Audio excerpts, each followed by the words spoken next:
Jharkhand learners garage education में आप सभी का स्वागत है। झारखंड दरोगा एग्जाम 2025 के लिए यह स्पेशल सीरीज है।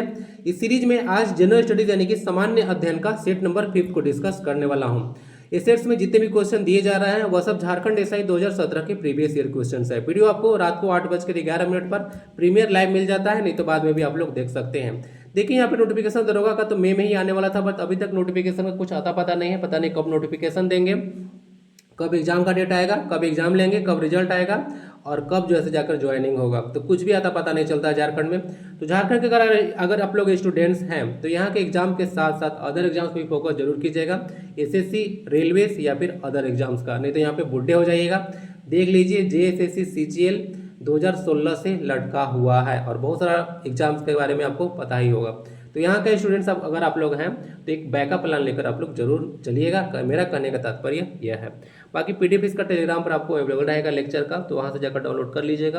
क्विज और भी फ्रूटफुल चीज़ें वहाँ पे शेयर की जाती है, तो उसको जरूर ज्वाइन कर लीजिएगा। Let's get up. आज का पहला क्वेश्चन ब्रिक्स से है। सबसे पहले ये बताइए कि ब्रिक्स में कितने मेंबर्स हैं, ये क्वेश्चन आपसे रहेगा। हाल ही में कौन सा देश ब्रिक्स 2025 सम्मेलन की मेजबानी करेगा, यानी कि होस्ट करने वाला है 2025 में। सुपर इंपोर्टेंट क्वेश्चन रहेगा। रूस, दक्षिण अफ्रीका, भारत या फिर ब्राजील। इसका आंसर जो है डी है। 2025 में ब्रिक्स सम्मेलन को होस्ट कर रहा है ब्राजील। ठीक है, ध्यान रखिएगा। ब्रिक्स में टोटल वर्तमान में 10 मेंबर्स है ना, ध्यान रखिएगा। इनिशियली जब 2009 में इसका स्थापना किया गया था तो उस समय जो है 4 मेंबर थे 2009 में। उसके बाद जो है 5 मेंबर हो गए 2010 में, जब जो है साउथ अफ्रीका जो है इसमें ज्वाइन किया। ब्रिक्स का हेडक्वार्टर आपको संघाई चाइना में देखने को मिलेगा। इसका फर्स्ट सम्मेलन 2009 में हुआ था रूस के एकटेनबर्ग में। 2009 में ही रूस के एकटेनबर्ग में पहला इसका सम्मेलन यानी कि बोलिए कि मीटिंग हुआ था। आंसर इसका डी है, इतना याद रखिएगा। 2010 में साउथ अफ्रीका इसको ज्वाइन किया था, बहुत बार क्वेश्चन पूछा गया है। 2009 में स्थापना हुआ था, कहाँ पे पहला सम्मेलन हुआ था, रूस के एकटेनबर्ग में, ध्यान रखिएगा। B for Brazil, R for Russia, I for India, C for China, S for South Africa होता है। देखिए मेंबर्स आपको अच्छे से पता होना चाहिए, क्योंकि डायरेक्ट जो है एग्जाम में क्वेश्चन आ जाता है। 4 ऑप्शन से देंगे, 3 जो होंगे उसके मेंबर होंगे किसी ग्रुप के और 1 मेंबर उसका नहीं होगा, तो आपसे क्वेश्चन पूछ दिया जाएगा। ठीक है, जैसे अभी मैं देख रहा था यूक्रेन, तो यूक्रेन जो है नाटो का सदस्य नहीं है, बाकी सब जो मैं ऑप्शन देख रहा था वो नाटो के सदस्य थे। जैसे क्वेश्चन जो है पास्ट में बनता ही बनता है। ब्रिक्स समिट 2025 में रियो डी जेनेरो होगा 6 से 7 जुलाई 2025 को। रियो डी जेनेरो ध्यान रखिएगा, जो कि ब्राजील में ही है। 2024 में जो है कोई बताया ना 10, पहले 5 थे लेकिन 10 जो है कौन नए मेंबर ऐड हुए, यहाँ से सुपर इंपोर्टेंट क्वेश्चन बनेगा, ध्यान रखिएगा। इजिप्ट, इथोपिया, ईरान और यूएई। ठीक है, ये जो है 2024 में ज्वाइन किया, और लेटेस्ट जो है 2025 में इंडोनेशिया ज्वाइन किया है, ध्यान रखिएगा। तो यहाँ पे 4 अब 1 5, तो 5 है 5, टोटल 10 मेंबर ब्रिक्स में अभी हो चुके हैं। कब कौन ज्वाइन किया, लेटेस्ट मेंबर कौन है, इंडोनेशिया, ध्यान रखिए, क्वेश्चन यहाँ से बनेगा। ओके, सारा चीज आई होप कि डिस्कस हो चुका है ब्रिक्स के बारे में। Okay, answer is D. Move करते हैं नेक्स्ट क्वेश्चन की ओर। इनमें से कौन सा शहर गोमती नदी के तट पर है। देखिए जब 2017 में क्वेश्चन पूछा गया था ऐसा में, तो काफी जो है इजी क्वेश्चन पूछा गया था, लेकिन आप लोग एक्सपेक्ट मत कीजिएगा कि इतना हल्का हल्का क्वेश्चन जो है पूछा जाएगा। हाँ, हो सकता है कि क्वेश्चन पूछा जाए, हल्का भी पूछा जाएगा, टॉप भी पूछा जाएगा, लेकिन इतना ईजी आप लोग मत कीजिएगा, क्योंकि उस पेपर काफी ज्यादा ईजी था। लेकिन अब जैसे क्वेश्चन थोड़ा सा आपको एडवांस लेवल का तैयारी करके चल जाना पड़ेगा, क्वेश्चन वैसे ही आएंगे। और करंट अफेयर्स भी आपको तैयार करके चलना पड़ेगा, क्योंकि मैं बताया था 8 से 10 का आप लोग क्वेश्चन जो है 8 से 10, ठीक है,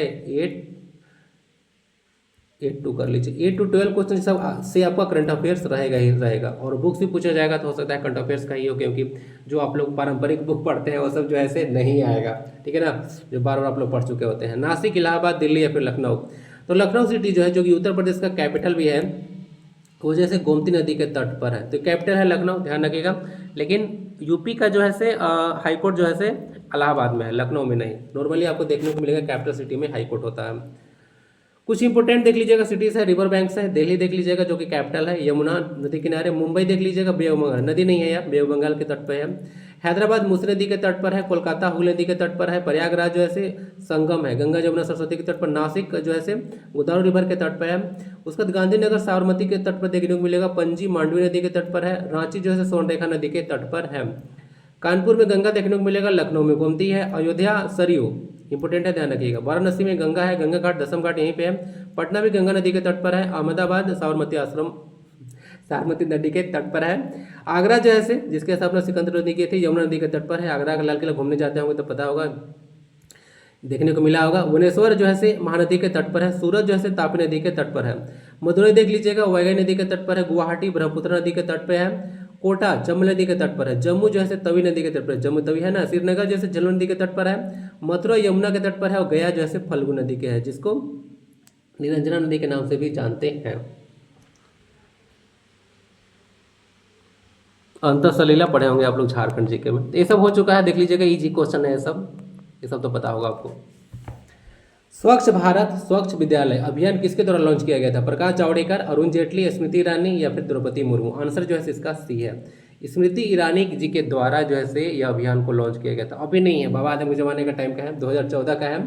तो इसका टारगेट था 24 सितंबर 2014 को लॉन्च किया गया था और 31 अक्टूबर 2014 तक जो है इसको कंप्लीट करना था।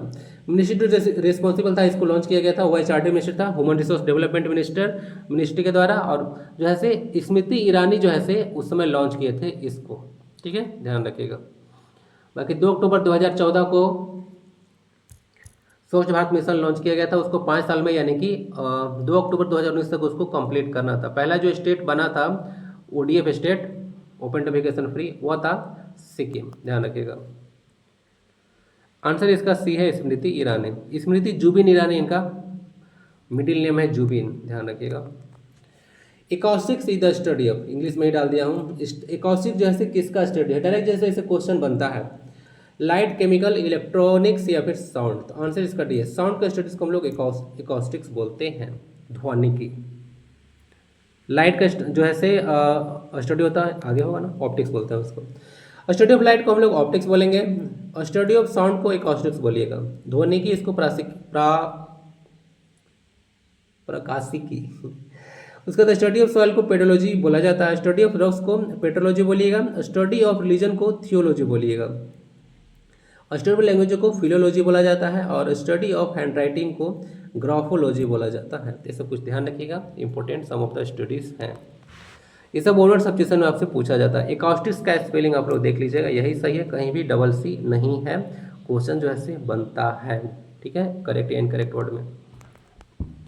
पंचतंत्र किसने लिखा? लगता है कि इतना इजी क्वेश्चन आपसे पूछा जाएगा, मे भी गया एक आधो क्वेश्चन डाल दिया जाए, बट इतना इजी क्वेश्चन आपके पेपर में आपको देखने को नहीं मिलेगा, चाहे वह किसी भी चीज़ का पेपर हो। शूद्रक, विष्णुगुप्त, विष्णु शर्मा या फिर भरत मुनि? आंसर जो है सी है, विष्णु शर्मा के द्वारा जैसे पंचतंत्र लिखा गया है, ध्यान रखिएगा। अब देखिए कोई क्या करेंगे ना कि विष्णु गुप्त को हटा देगा, थोड़ा सा दूर लिख देगा, तो विष्णु पढ़ेंगे पहला टिक लगा चलेंगे, गलत हो जाएगा। वो विष्णु शर्मा नहीं था भाई, गुप्त था, इसलिए ध्यान से देखना है, ठीक है। कुछ बुक्स दे दिया हूँ, ये सब कुछ पारंपरिक बुक आप लोग बोल सकते हैं, जो कि आप लोग को याद होगा। शूद्रक जो है से इधर जो है से लेखक है, और इधर बुक का नाम है। तो जो मृच का टीकम है वह शूद्रक के द्वारा लिखा गया है, और शास्त्र जो विष्णुगुप्त के द्वारा लिखा हुआ है, जिसको आप लोग कौटिल्य चाणक्य बोलते हैं। पंचतंत्र पुस्तक जो है विष्णु शर्मा के द्वारा लिखा हुआ है। गौतम बुद्ध के पुनर्जन्म की कहानियां इसमें शामिल होती हैं। नाट्यशास्त्र जो है भरत मुनि के द्वारा लिखित है। अभिज्ञान शाकुंतलम, कुमार संभवम, मेघदूतम, रघुवंशम, ऋतुसंहार, ये सब जो है कालिदास के द्वारा लिखित है। महाभारत जो है वेद व्यास लिखे हैं, और रामायण जो है महर्षि वाल्मीकि के द्वारा लिखित है। मुद्राक्षस विशाखा दत्त के द्वारा जो है रचित है। राजतरंगिणी कल्हण के द्वारा रचित है। बुद्ध चरित्र अशोक घोष, ध्यान रखिएगा, ये जो है रचित है।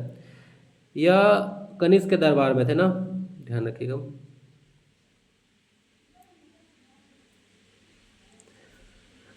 हर्षचरित्र, कादम्बरी, रत्नावली और नगानंद, ये सब बानभट्ट के द्वारा जो है लिखित पुस्तक है। ओके, अष्टाध्यायी पाणिनि लिखे हैं पुस्तक। महाभाष्य पुस्तक पतंजलि के द्वारा लिखित है। जयदेव गीत गोविंद रचनाकार हैं। रवि कीर्ति जो है एहोल प्रसिद्धि लिखे हैं, और बंकिम चंद्र चटर्जी आनंद मठ के लेखक हैं, ठीक है, ध्यान रखिएगा। अलाउद्दीन खिलजी के शासनकाल में सबसे ज्यादा बाहरी आक्रमण किसने किया था? मुगल, निजाम, मंगोल या फिर राजपूत? आंसर इसका जो है सी है, मंगोल के द्वारा सबसे अधिक आक्रमण किया गया था अलाउद्दीन खिलजी के टाइम में। ये देखिएगा तो खिलजी वंश, जो कि दूसरा वंश था, आप लोग दिल्ली सल्तनत के बारे में पढ़े होंगे, तो ये दूसरे शासक थे। अलाउद्दीन खिलजी टेन्योर था इनका 1296 से लेकर 1316 तक। खिलजी वंश से बिलोंग करते थे, और जो खिलजी वंश था उसके संस्थापक थे जलालुद्दीन खिलजी। इनका टेन्योर था 1290 से 96 तक, और 96 से 1316 तक रहे अलाउद्दीन खिलजी। तो बोल सकते हैं कि ये दूसरे शासक थे खिलजी वंश के। अलाउद्दीन खिलजी का पहला जो दक्षिण का अभियान था वह देवगिरी था, 1308 में उस पर आक्रमण किए थे, ध्यान रख सकते हैं। बाकी अपने आप को ये सिकंदर सानी बोलते थे, यानी कि दूसरा सिकंदर इनको बोला जाता है अलाउद्दीन खिलजी को। बाकी बाजार नियंत्रण की प्रणाली जो है इन्हीं के द्वारा जो है स्टार्ट किया गया था। आंसर इसका सी हो गया। बाकी ये रहा आपका कंप्लीट दिल्ली सल्तनत। तो दिल्ली सल्तनत यहाँ से स्टार्ट होगा 1206 से लेकर देख लीजिएगा शुरू होता है 1526 तक जाता है। तो यहाँ पे अर्ली टर्किश रूलर्स लिखा होगा, इसको आप लोग सेलेब डायनेस्टी बोल दीजिए, फिर मामलुक डायनेस्टी बोल दीजिए, यहीं से शुरू होता है। जिसके संस्थापक कौन थे? कुतुबुद्दीन ऐबक। 1206 से लेकर 1290 तक चला था सेलेब डायनेस्टी यानी गुलाम वंश। दूसरा है खिलजी वंश, यहाँ पे 1290 से लेकर 1320 तक चला था। ये खिलजी वंश पहले संस्थापक कौन थे? तो जलालुद्दीन खिलजी थे, दूसरे अलाउद्दीन खिलजी थे, याद रखिएगा। थर्ड आया आपका तुगलक डायनेस्टी 1320 से लेकर 1414 तक, यह तीसरा था। उसका गयासुद्दीन जो तुगलक थे वे इसके संस्थापक थे। रूलर्स देख लीजिएगा कौन संस्थापक थे, डायरेक्ट क्वेश्चन आता है। उसके बाद आया सईद डायनेस्टी 1414 से लेकर 1451 तक, और खरीज खां जो है इसके संस्थापक थे। लास्ट में आया लोधी डायनेस्टी, ठीक है। लोधी डायनेस्टी का टेन्योर था 1491 से लेकर 1526 तक। उसके बाद आपको पता होगा मुगल डायनेस्टी जो है पिक्चर में आया था, बाबर और इब्राहिम लोधी के बीच में पानीपत की पहली लड़ाई हुआ था। तो इसके सेकेंड और थर्ड देख लीजिएगा। बहलुल तो संस्थापक हो गए, उसके बाद सिकंदर आए, और उसके बाद जो है इब्राहिम आए, ये रूलर्स थे। तेरह कंप्लीट दिल्ली सल्तनत। संस्थापक देख लीजिएगा कब से कब तक क्या टेन्योर रहा था, डायरेक्ट जो है क्वेश्चन यहाँ से बनता है। आंसर इसका हो गया सी। 7 महाद्वीपों पर 7 चोटियों की चढ़ाई करने वाली पहली भारतीय महिला कौन है? अनीता देवी, संतोष यादव, प्रेमलता अग्रवाल या फिर अरुणिमा सिन्हा? उनका नाम है प्रेमलता अग्रवाल। तो प्रेमलता अग्रवाल पहली महिला है भारत की जो कि 7 समिट्स को कंप्लीट किए हैं। 7 समिट्स बोला जाता है विश्व के 7 सबसे ऊंची चोटी को चढ़ने के लिए, ओके ना। ये तो हो चुका है, जमशेदपुर झारखंड से बिलोंग करते हैं, ध्यान रखिएगा। सबसे उम्रदराज महिला कौन है? क्वेश्चन भी बनेगा क्योंकि यह करंट अफेयर्स में न्यूज में था। ज्योति रात्रे नाम है इनका। 55 वर्ष की उम्र में यह एवरेस्ट पर चढ़ाई किए हैं। मध्य प्रदेश से यह बिलोंग करती हैं। पिछला रिकॉर्ड जो था वह संगीता बहल के नाम पर था, 53 साल के था। और उससे पहले रिकॉर्ड था प्रेमलता अग्रवाल का, 45 वर्ष की उम्र में जो है ये चढ़ी थी। रिकॉर्ड था इनका कि सबसे उम्रदराज महिला थी एक समय जब यह एवरेस्ट पर चढ़ाई की थी। एवरेस्ट पर चढ़ाई करने वाली पहली महिला थी बछेंद्री पाल। 23 मई 1984 को यह चढ़ी थी। यह पहली महिला थी और पहले पुरुष थे और अवतार सिंह चीमा 1965 में। और एवरेस्ट पर सबसे पहले जो चढ़े थे उनका नाम था एडवर्ड हिलेरी और तेंजिंग नार्गे, ठीक है, 1953 में। वो बहुत पहले की बात है, ध्यान रखिएगा। दूसरा बात है कि पहली महिला जो एवरेस्ट पर चढ़ी थी उनका नाम था जुनको तबई। वो जापान की थी, 1975 में यह कारनामा की थी। जुनको तबई, जी से होगा जुनको तबई, ये जापान की थी। पानीपत की पहली लड़ाई कब हुआ था? ये भी कोई सवाल है। 1526 में हुआ था। फर्स्ट, सेकेंड और थर्ड देख लीजिएगा। बाबर और इब्राहिम लोदी के बीच में हुआ था, जिसमें बाबर जीते थे और मुगल डायनेस्टी इंडिया में पिक्चर में आया था। सेकेंड बैटल 1556 में हुआ। इसमें देख लीजिएगा हेमचंद्र विक्रमादित्य या जिसको हेमू बोलते हैं हम लोग, अकबर के बीच में हुआ था सेकेंड बैटल ऑफ पानीपत। उसका थर्ड बैटल पानीपत हुआ था अफगान और मराठा के बीच में। मराठा इसमें विजय हुए थे।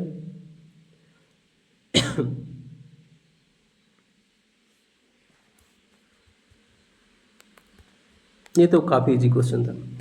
किसके नेतृत्व में अखिल भारतीय मुस्लिम लीग की स्थापना हुआ था? मोहम्मद अली जिन्ना, सैयद अहमद, आगा खां या फिर इनमें से कोई नहीं? आंसर इसका सही है, आगा खां जो है से one of the founding members थे मुस्लिम लीग, ठीक है। ऑल इंडिया मुस्लिम लीग था उसके फाउंडिंग मेंबर्स थे। देख लीजिएगा 30 दिसंबर 1906 को ढाका में इसका स्थापना किया गया था।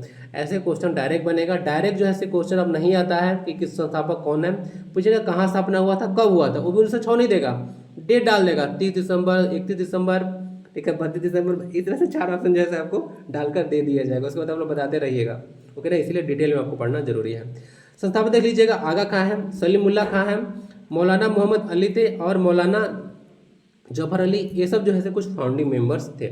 फर्स्ट प्रेसिडेंट आगा खां बने थे और फर्स्ट सेशन हुआ था 1907 में कराची में, ठीक है, कराची में। इंडियन नेशनल कांग्रेस का कराची का सेशन था 1931 का। 1907 में सूरत स्प्लिट हुआ था, जो कि पता होगा, सूरत में सेशन हुआ था आईएनसी का, इसका हुआ था 1907 में कराची का। बाकी रेस्ट जो ऑप्शन है उसको भी देख लीजिएगा। मोहम्मद अली जिन्ना को ambassador of the Hindu Muslim unity यानी कि हिंदू मुस्लिम एकता का राजदूत बोला गया था नाइटिंगेल ऑफ इंडिया यानी कि सरोजिनी नायडू के द्वारा, जो कि भारत की पहली राज्यपाल थी, यूपी में बनी थी, ठीक है। या फाउंडर ऑफ पाकिस्तान बोले जाते हैं, यानी कि पाकिस्तान के फाउंडर है या फिर राष्ट्रपिता भी कहे जाते हैं मोहम्मद अली जिन्ना। सैयद अहमद खान के बारे में देख लीजिएगा, ये जो थे अलीगढ़ मुस्लिम यूनिवर्सिटी को स्थापना किया था 1920 में, ठीक है। देखिए थोड़ा सा हिस्ट्री में जाइए। इसका नाम जो पहले था वो मोहम्मदर ओरिएंटल कॉलेज था, 1875 में स्थापना हुआ था। 1920 में इसका नाम चेंज किया गया था अलीगढ़ मुस्लिम यूनिवर्सिटी, ये था ओरिजिनल। एक्सप्लेनेशन। तो सैयद अहमद खां के द्वारा मोहम्मदन ओरिएंटल कॉलेज 1875 में स्थापना किया गया था, जिसका नाम अलीगढ़ मुस्लिम यूनिवर्सिटी 1920 में किया गया था। क्लियर है। विलियम जोन्स को देख लीजिएगा, एक्सटर्न रूप में डाला गया। एशियाटिक सोसाइटी ऑफ बंगाल 1784 में जैसे स्थापना किया गया था, जिसमें तिलका मांझी विद्रोह हुआ था। Henry Vivian Derozio young Bengal movement जो था इन्हीं के द्वारा स्थापित है, 1906 में हुआ था। ठीक है, ध्यान रख सकते हैं। मैडम HP ब्लाउस्की, ठीक है, ये एक रशियन लेडी हैं। हेनरी स्टील ऑलकट, ये दो अमेरिकन पर्सन है। थियोसॉफिकल सोसाइटी का स्थापना किया गया था इन दोनों के द्वारा 1875 में न्यूयॉर्क में किया गया था, लेकिन इसका हेड क्वार्टर अड्यार चेन्नई में शिफ्ट किया गया था 1882 में। कोई दिक्कत? कोई दिक्कत कहाँ से होगा? आंसर इसका सी है। इतना भर के लिए एक्सप्लेनेशन दिया, लाइक तो बनता है। ऐसे में बोलता भी नहीं कौन करने वाला है, बोलने से कोई करता तभी है। रेड क्लिफ सीमा किन दो देशों के बीच है? भारत चीन, भारत पाकिस्तान, भारत और अफगानिस्तान, भारत बांग्लादेश। तो रेड क्लिफ जो है से भारत पाकिस्तान के बीच में सीमा है। अब देखिए बॉर्डर लेंथ यहाँ पे दिया हुआ है, वो तो बाद में बात करूंगा सीमा कहाँ पे, वो भी बहुत डिटेल में जाने वाला हूँ भाई। थोड़ा सा यहाँ पे देख लो, border length of India's neighbours, भारत के जो पड़ोसी हैं, कितने पड़ोसी हैं भाई देख बताइएगा थोड़ा। 15,106 किलोमीटर लेंथ है टोटल। इसमें बांग्लादेश का साथ सबसे अधिक है 4,096, ठीक है ना, ध्यान रखिएगा, 16 का क्यूब।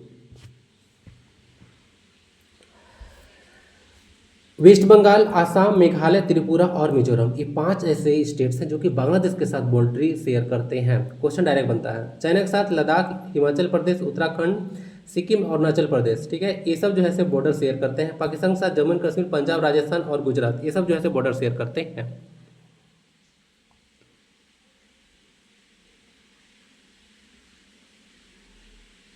लद्दाख भी तो होगा, लद्दाख भी होगा। नेपाल का देख लीजिएगा, उत्तराखंड है, यूपी है, बिहार है, वेस्ट बंगाल है और सिक्किम है, इसके साथ बॉर्डर शेयर करता है। म्यांमार का देख लीजिएगा, अरुणाचल प्रदेश है, नागालैंड है, मणिपुर है और मिजोरम है। भूटान का देख लीजिएगा, अरुणाचल प्रदेश के साथ, आसाम के साथ, सिक्किम के साथ और वेस्ट बंगाल के साथ अपनी सीमा साझा करता है। और अफगानिस्तान का जम्मू कश्मीर वाला रीजन लगता है, ठीक है। आंसर इसका हो गया बी, भारत और पाकिस्तान। बाकी देख लीजिए यहाँ पे बहुत सारा लाइन दिया हुआ है। डूरन लाइन दिया गया है, पाकिस्तान और अफगानिस्तान के बीच में है। 49th पैरेलल है, यूएसए और कनाडा के बीच में। मैकमोहन लाइन है, इंडिया और तिब्बत, चाइना के बीच में। मैग्नोट लाइन जर्मनी और फ्रांस होगा। 30th पैरेलल होता है नॉर्थ को साउथ कोरिया के बीच में। ओडर नेसर लाइन होता है ईस्ट जर्मनी और पोलैंड के बीच में। हिडनबर्ग लाइन देख लीजिएगा, जर्मनी और पोलैंड के बीच में है। रेड क्लिफ लाइन है, इंडिया और पाकिस्तान, जो कि आंसर था। मैनहट्टन लाइन होगा रशिया और फिनलैंड के बीच में। सिगफ्रीड लाइन है आपका फ्रांस और जर्मनी के बीच में। 24th पैरेलल देखने को मिलेगा, इंडिया और पाकिस्तान के बीच में है, जो कि पाकिस्तान क्लेम करता है। 49th पैरेलल बता दिया, कनाडा और यूएसए के बीच में है। 30th पैरेलल देख लीजिएगा, नॉर्थ कोरिया और साउथ कोरिया के बीच में है। अब यहाँ पे देख लीजिएगा 9 डिग्री चैनल पूछेगा इंडिया में, तो लक्षद्वीप और मिनिकॉय, ठीक है, के बीच में लगाइएगा। 8 डिग्री पूछेगा तो मिनिकॉय और जो है मालदीव के बीच देखने को मिलेगा। यहाँ पे 10 डिग्री चैनल पूछेगा तो निकोबार और लिटिल अंडमान के बीच में है, ये सब ध्यान रखिएगा। क्वेश्चन यहाँ से डायरेक्ट बनता है, ठीक, सब कुछ हो गया। आंसर इसका बी है। भारत के किस राज्य में सबसे बड़ा वन है? गुजरात, आंध्र प्रदेश, मध्य प्रदेश या फिर आसाम? आंसर जो है इसका सी है, मध्य प्रदेश में सबसे अधिक जो है वन है, अकॉर्डिंग टू IFSR 2023, ठीक है। इंडियन फॉरेस्ट सर्वे रिपोर्ट जो आता है, IFSR भी बोला जाता है, इंडियन स्टेट फॉरेस्ट रिपोर्ट 2023, उसके अकॉर्डिंग मध्य प्रदेश में सबसे अधिक फॉरेस्ट है। तो 80th एडिशन था, ध्यान रखिएगा। 2023 का जो रिपोर्ट आया था 18 था, 1987 से इसको पब्लिश किया जाता है, ठीक है, एवरी ट्वाइस ईयर।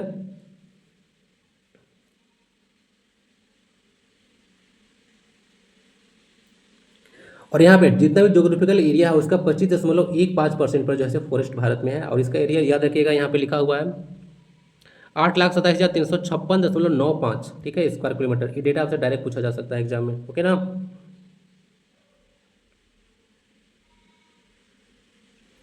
और यहाँ पे फॉरेस्ट कवर इतना है और ट्री कवर इतना है। आई होप कि दोनों को आप लोग ऐड कीजिएगा तो 25.17 आ जाएगा। टॉप 3 स्टेट जहाँ से क्वेश्चन बना था, मध्य प्रदेश है, उसके बाद आता है अरुणाचल प्रदेश और उसके बाद छत्तीसगढ़। परसेंटेज पूछेगा सबसे अधिक कहाँ पे है, तो लक्षद्वीप में है, उसके बाद मिजोरम में और अंडमान निकोबार आइलैंड में आता है। यहाँ पे हाई फॉरेस्ट कवर आपको देखने को मिलेगा 90 स्टेट्स और यूटी में, जहाँ पर 33% से अधिक फॉरेस्ट आपको देखने को मिलेगा। आपको पता होगा 1988 में जब वन कानून आया था, उसमें जैसे अपनाया गया था कि 33% जो है फॉरेस्ट होना चाहिए इकोलॉजिकल बैलेंस के लिए।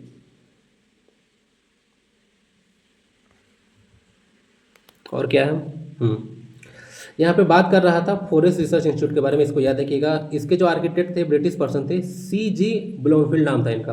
1929 में यह बिल्डिंग बनकर तैयार हुआ था, ठीक है। फॉरेस्ट रिसर्च इंस्टीट्यूट जो कि देहरादून में है ना, याद रखिएगा।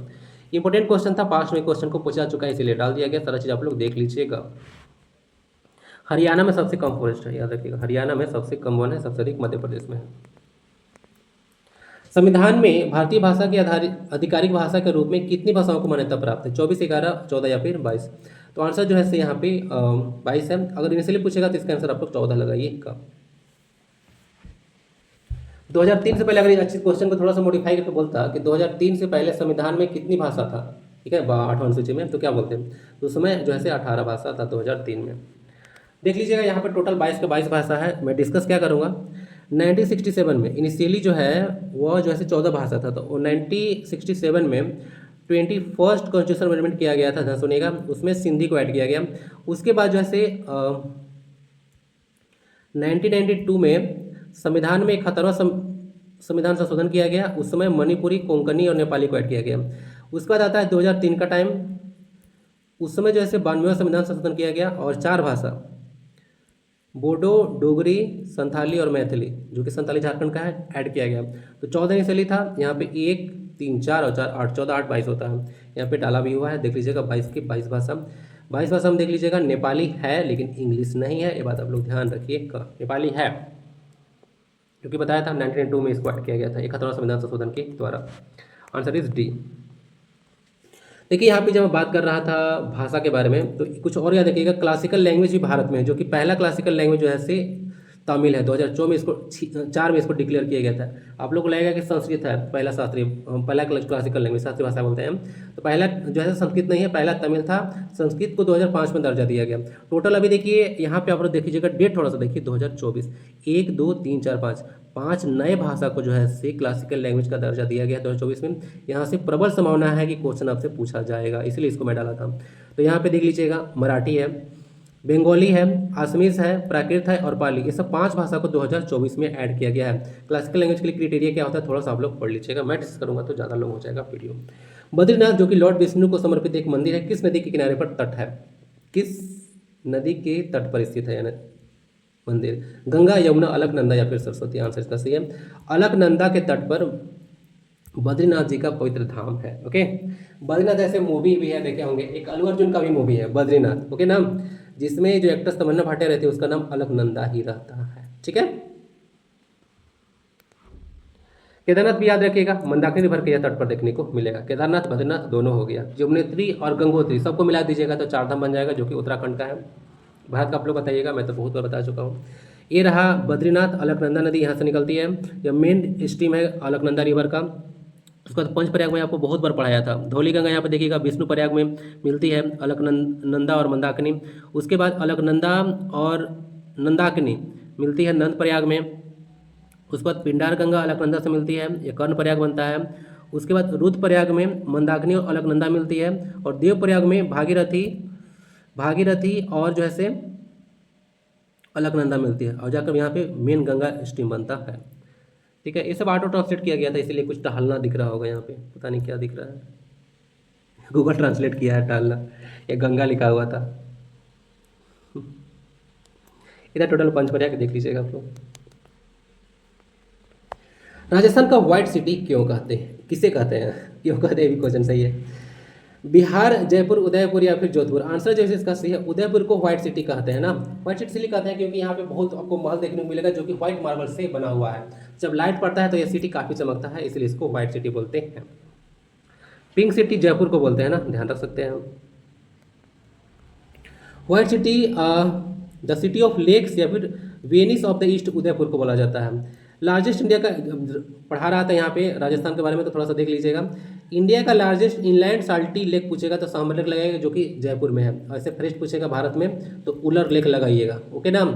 ऐसे लार्जेस्ट पूछेगा साल्टी लेक ओवरऑल तो चिल्का लेक लगाइएगा, जो कि एक एक्चुअली लेगून है, जो कि आपको बताऊंगा बे ऑफ बंगाल से इस तरह से बनता है। बे ऑफ बंगाल ऐसे हो गया इधर, यहाँ पे लैगून बना, इसको पानी ऐसे मिलता है इधर से, तो इस तरह का जो बनता है वाटर बॉडी उसको लैगून बोलते हैं। अभी खारा है तो साल्टी ही है, लेकी है, चिल्का झील, ये सबसे बड़ा है। लेकिन ये था मतलब समुद्र से बना। इंग्लैंड पूछेगा तब सांभर लगाइएगा। सुदर्शन लेक था गुजरात का, चंद्रगुप्त मौर्य द्वारा निर्माण कराया गया था, इसको भी ध्यान रखिएगा। आंसर इसका सी है। राष्ट्रपति लोकसभा को भंग कर सकते हैं। और एक चीज़ याद रखिएगा, अभी राजस्थान का जो स्टेट बर्ड है ग्रेट इंडियन बस्टर्ड, वह जो है से काफ़ी अभी न्यूज में था पोचिंग को लेकर पाकिस्तान में, ठीक ना, तो उसके चलते यह न्यूज में आया था, तो इसको याद रखिएगा। ग्रेट इंडियन बस्टर्ड वहाँ का स्टेट बर्ड है और वह क्रिटिकली इंडेंजर कैटेगरी में है IUCN का रेड लिस्ट में। तो राष्ट्रपति लोकसभा को भंग कर सकते हैं किसकी सलाह पर? प्रधानमंत्री की सलाह पर, मुख्य न्यायाधीश की सलाह पर, लोकसभा की सिफारिश पर, या फिर राज्यसभा की सिफारिश पर। मेरे अंगने में तुम्हारा क्या मैं, लोकसभा बोलता है राज्यसभा को। क्या जरूरत है भाई लोकसभा को भंग करना है तो राज्यसभा का कोई काम नहीं है, तो प्रधानमंत्री की सलाह पर लोकसभा को जो है भंग किया जा सकता है, ठीक है। प्रधानमंत्री और भी जो विधायक होते हैं वही सब चुन कर आते हैं लोकसभा में। जब मनी बिल का आता है ना तब जो है औकात दिखाता है ये लोकसभा, और राज्यसभा ऑल इंडिया सर्विस आता है तब राज्यसभा अपना औकात दिखाता है। सबका अपना अलग अलग औकात है। प्रेसिडेंट के बारे में कुछ आर्टिकल्स यहाँ पे देख लीजिएगा। प्रेसिडेंट ऑफ इंडिया के बारे में बात करते हैं हम लोग आर्टिकल 52 के तहत। एग्जीक्यूटिव पावर जो है बात करता है यूनियन, जो कि प्रेसिडेंट में होता है। इलेक्शन प्रेसिडेंट का किया जाता है 54 के तहत। किस तरह से किया जाता है वो 55 में है। प्रेसिडेंट का कार्यकाल 5 साल का होता है 56 में है। री इलेक्शन हो सकता है एलिजिबिलिटी के लिए, कोई 57 में लिखा हुआ है।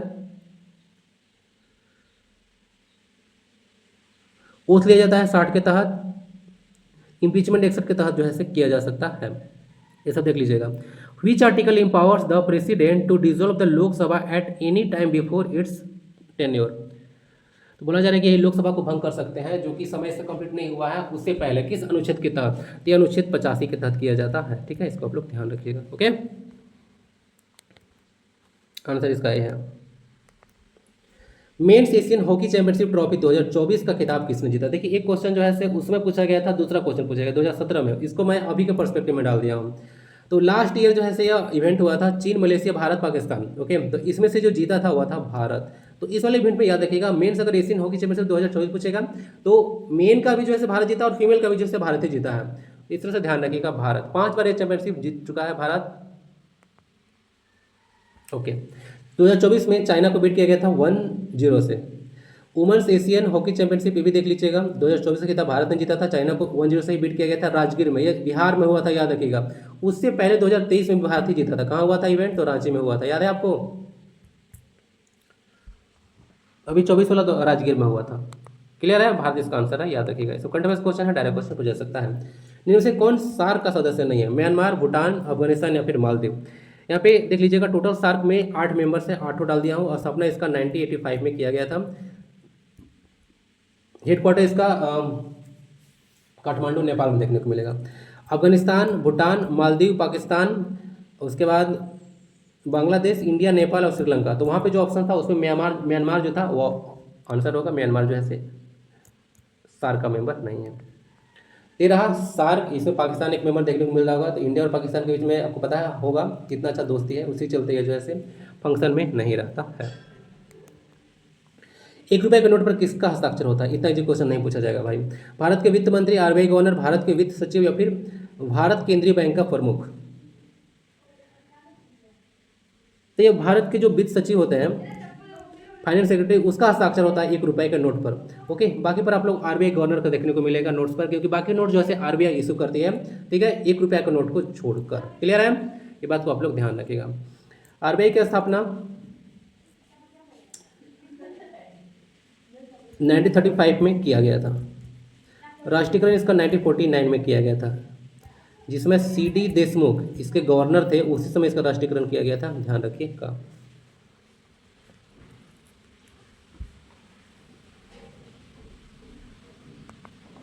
ये क्वेश्चन बताइएगा, क्वेश्चन आज पूछा नहीं हूँ।